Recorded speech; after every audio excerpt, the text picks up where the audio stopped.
মাঠা বা ঘোল উপমহাদেশের জনপ্রিয় এক পানীয়। যদিও বাংলা বাগধারায় ঘোল খাওয়া মানে জব্দ করা, কিন্তু প্রকৃতপক্ষে ঘোল বা মাঠা খাওয়ার শরীরের জন্য খুব উপকারী। এটি দই বা বাটার মিল্ক জাতীয় পানীয়, যা গরমে শরীরকে রাখে শীতল আর খাদ্য হজম হয় সহজে। উপমহাদেশের বিভিন্ন অঞ্চলে মাঠার নাম ও স্বাদে ভিন্নতা রয়েছে। উত্তর ভারত বা মধ্যপ্রদেশে বলে ম্যাঠা, বাংলা অঞ্চলে বলা হয় ঘোল বা মাঠা, এবং ভারতের বিভিন্ন অংশে বিভিন্ন মশলার সহযোগে পরিবেশন করা হয় এই পানীয়। অতীতে যেহেতু গ্রামাঞ্চলে দুধের ঘাটতি ছিল না, দুধ থেকে তৈরি হতো মাখন, ঘি, ছানা, দই, আরো কত কি। মাখন তৈরির পরে বাকি অংশ ফেলে না দিয়ে শুরু হয় পানীয় রূপে ব্যবহার করা। সময়ের সঙ্গে সঙ্গে এলাকা ভেদে এতে মেশানো হয় জিরা, আদা, কাঁচামরিচ, ধনেপাতা, হিং ইত্যাদি। এতে স্বাদ এবং গুণ দুটোই বেড়ে যায়। আমরা পৌঁছে গেছি আলদি বাজারে। মেঘনার শাখা নদী কাজলের পাশে ছোট্ট এই বাজারটি এখন তুমুল জনপ্রিয়।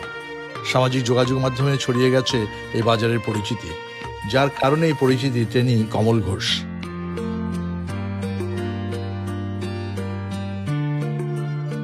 আজকে কতটুক দুধের মাঠা আনছেন?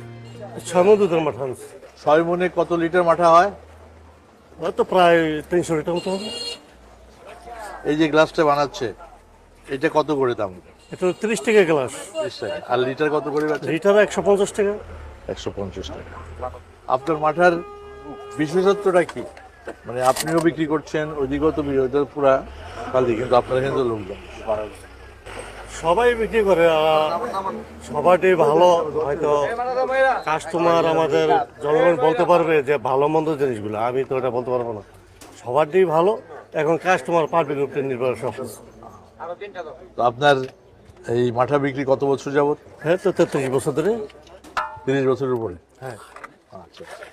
আপনার আগে কেউ বিক্রি করতো? আপনার আগে বিক্রি করতো, আমার বড় এক ভাই বিক্রি করে, ওটা ছোট মুড়া বিক্রি করে।